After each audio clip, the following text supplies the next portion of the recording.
ভাই কলেজে কি হচ্ছে, এসব কি হচ্ছে? আর বলিস না।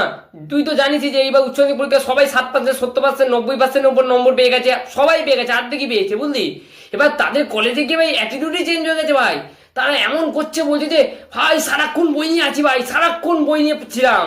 বলছে খাচ্ছি বই নিয়ে, দুচ্ছি বই নিয়ে, হাঁকছি বই নিয়ে, মুড়ছি বই নিয়ে, সব সময় বই নিয়ে। বলছে 24 ঘন্টার মধ্যে 54 ঘন্টা বই নিয়ে পড়েছি। বলছে ঘুমোই না।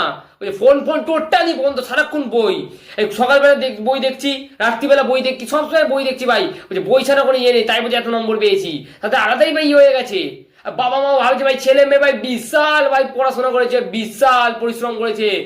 আমাদের ছেলেরা তো ডাক্তার ইঞ্জিনিয়ারিং হবে, ডাক্তার ইঞ্জিনিয়ারিং।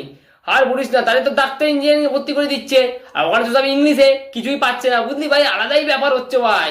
কলেজে দেখছি ভাই সবাই একদমই চেঞ্জ হয়ে গেছে ভাই। আর সব ভাই তারাই ইয়ে করছে ভাই, যে যাদের নম্বর একটু বেশি হয়েছে ভাই। এবার কিভাবে যে তারা নম্বর তুলেছে, এইবার যে কি হয়েছে সে তো আমি ভালোই মতো জানি, বুঝলি তো? আমি তো বুঝতে পেরে গেছি ভাই কি অবস্থা। তারা বলছে এই করেছে ওই করেছে। আরে তুমি ব্যায়াম করেছো, তুমি এই করেছো তুমি। সালা বলছে কত কি করেছে ভাই, কি অবস্থা ভাই। আসলে বলছে কি করেছে তাই আমি ভালো মতো জানি। হ্যাঁ বলতে এসেছে, বুঝলি তো ভাই? আলাদাই চলছে ভাই, আলাদাই ভাই। বাবা মা ভাবছে, বলতে গর্ব করতে বলছে ছেলে ভাই বিশাল ভাই, ছেলে মেয়ে পড়াশোনা করেছে ভাই, পুরো এই করে দিয়েছে। কিন্তু আসলে যে কি করেছে সেটা আমরা জানি। হ্যাঁ কিভাবে পাস করেছে, হ্যাঁ সে তো বলতে নেই। হ্যাঁ কি ভাই ব্যাপার ভাই, আলাদাই চলছে ভাই। কি আর বলবো ভাই, কি বলছি, কলেজে গিয়ে ভাই তা দেখছি ভাই, ও আলাদাই চলছে ভাই, হেভি হচ্ছে। আর দেখে চোখ শান্তি পাচ্ছে ভাই, দেখে চোখ শান্তি পাচ্ছে, হেভি হচ্ছে ভাই, হেভি হচ্ছে।